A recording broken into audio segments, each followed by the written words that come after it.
Yes, thanks very much again for having me to highlight our recent oral presentation from the ASCO 2025. This is a great question. One of the challenges we have in solid tumors is tumor antigen heterogeneity, and how selective is that tumor antigen to the tumors rather than to the healthy organs. So CD70 is one of these unique targets where it's aberrantly expressed in tumors, and it has much less expression on healthy organs, if any. So that makes it very unique to target, and specifically for renal cell carcinoma, it's really highly expressed in over 80% of the patients. So that's one of the unique features for this target in RCC. One other unique feature is its ability to deplete the host T cells. So the host T cells have also CD70 expression. So this ALLO-316, in its ability to target CD70, it will target not only the tumor antigen CD70, but also the host T cell CD70 antigen, which led to better engraftment of the ALLO-316 and better expansion and persistence over time. We call this Dagger effect, and that will eventually translate into better efficacy. The last but not least feature of this product, it's an off-the-shelf. It's a donated. It's manufactured from donated healthy donor cells, and then the product is readily available for our patients. As you know from our experience in hematologic malignancies, many patients could not wait through the manufacturing, from the apheresis through manufacturing process, to have the product ready, which takes on average at least 3-4 weeks. In our study, time from enrollment to treatment, the median time was only 4 days. So all these features make it an ideal target, an ideal product, which hopefully will overcome. And we've started seeing some of these the historical barriers in CAR T-cell and solid tumors.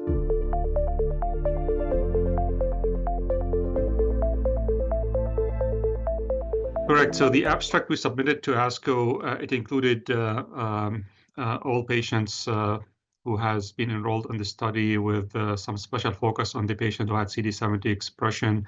When we presented the data at ASCO, it's important to mention that we presented an updated data, not just included in the abstract.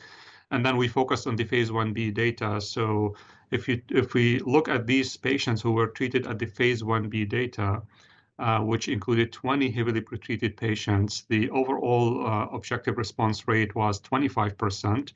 So the number is a little bit different from the abstract here. And if we focus on the patient who have a high CD70 expression, we defined it by CD70 expression at 50% or more in the tumor.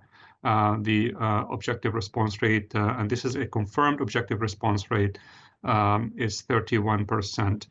As you mentioned, these are heavily pretreated patients. So historically, if we look at these patients with median of 4 prior line therapies, with some patients received up to 11 lines of therapy, and with also around 32% received 4 different classes of treatments for RCC. We call them quadruple refractory. Historically, these patients has a very poor outcome, and many of these patients actually, they don't have any treatment options. Having a confirmed objective response rate of 31%, it is considered some sort of a breakthrough new treatment, which potentially can be practice changing, particularly talking about some of durable responses for this patient population.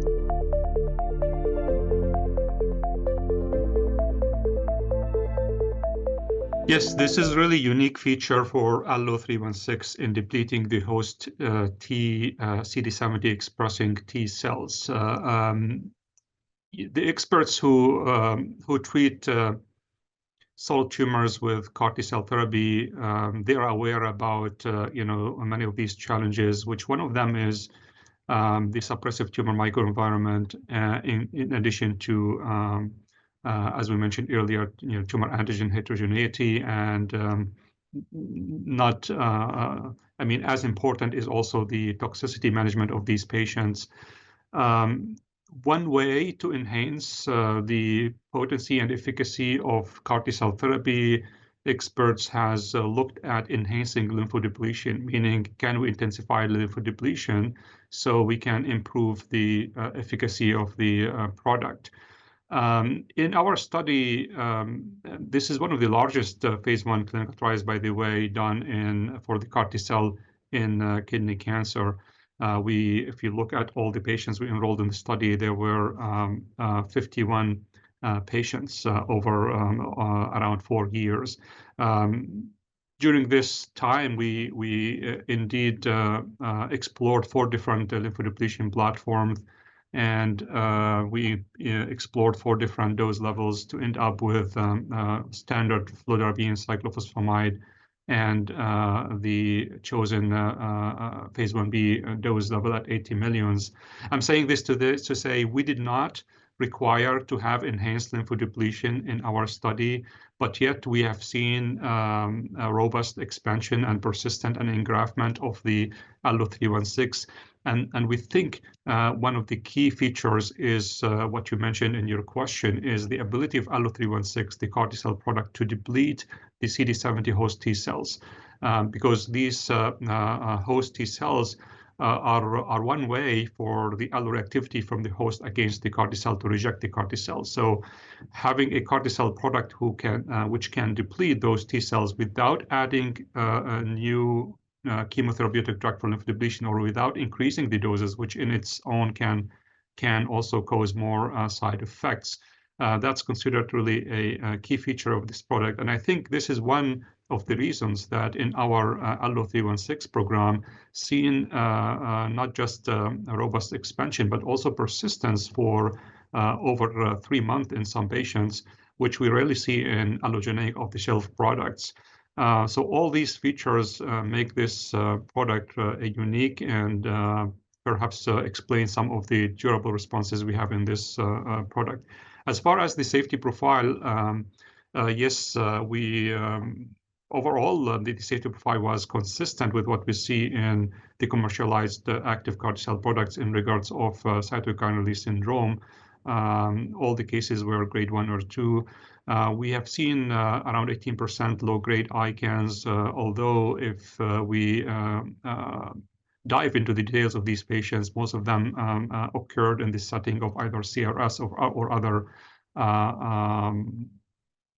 medical problems, which can explain these. So what I'm trying to say, they might not be pure ICANS as we see in hematologic malignancies, but nonetheless, these were all low-grade and transient, and were totally resolved with proper treatment. One of the toxicities which becoming more recognized in the past few years is what we call the IEC-HS, which is an HLH-like syndrome in the setting of immunotherapy, particularly CAR T-cell therapy. So this is an increasingly more recognized, I would say, toxicity. Once it was considered very serious, and still it's considered serious in many settings. But in our program, as I mentioned earlier, we have treated or we have enrolled over 50 patients in this large study. We have learned how to capture early and manage this toxicity from our phase 1A dose escalation data. So in our phase 1B data, although the incidence was relatively high, around 36% of the patients did have IEC-HS. Most of these were limited to grade 1 or 2. And we did not encounter any fatalities or DLTs from the IEC-HS. I think part of it goes to our preemptive or proactive treatment algorithm for this IEC-HS, to the point that in the last 2 patients, I was able to manage them as outpatient for this serious complication. So all in all, I think I would like to say the efficacy is very encouraging, and the safety profile was manageable, which makes this a very promising treatment, and to move forward with further exploration.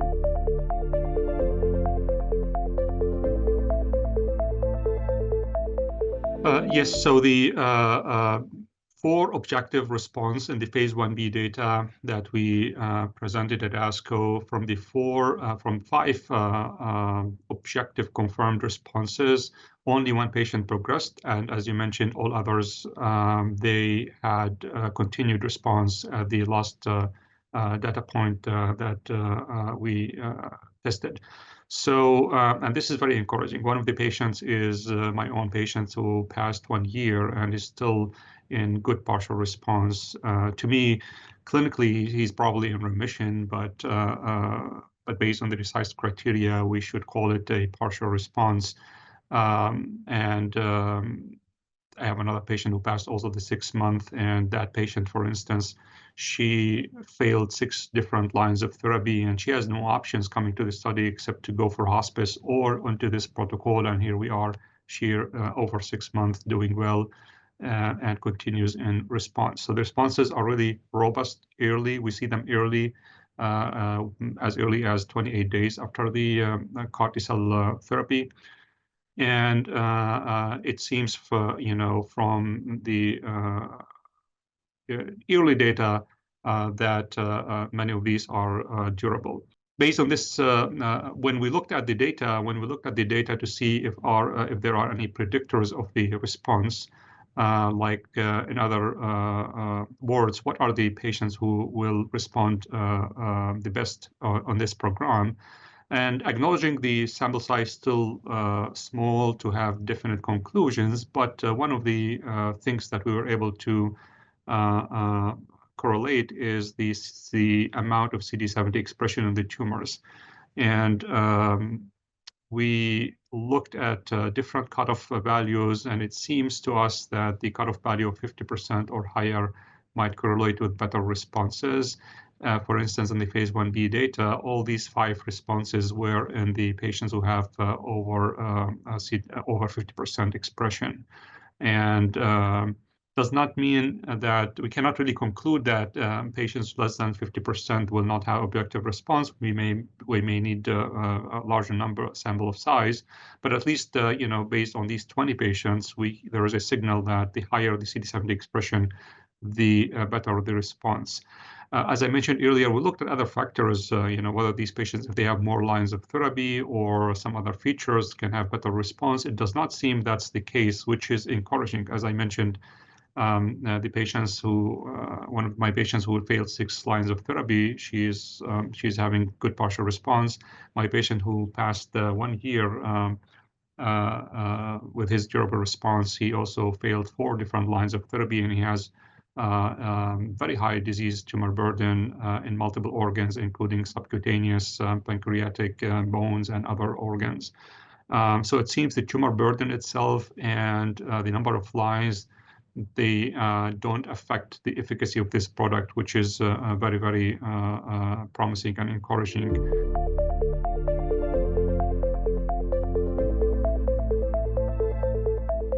Thanks very much for bringing up this question.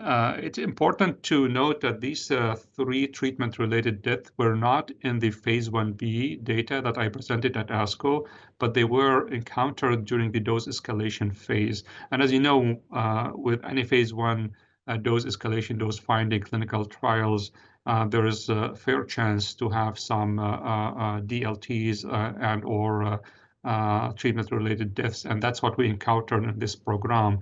And these 3 deaths are from 51 enrolled patients in this study over almost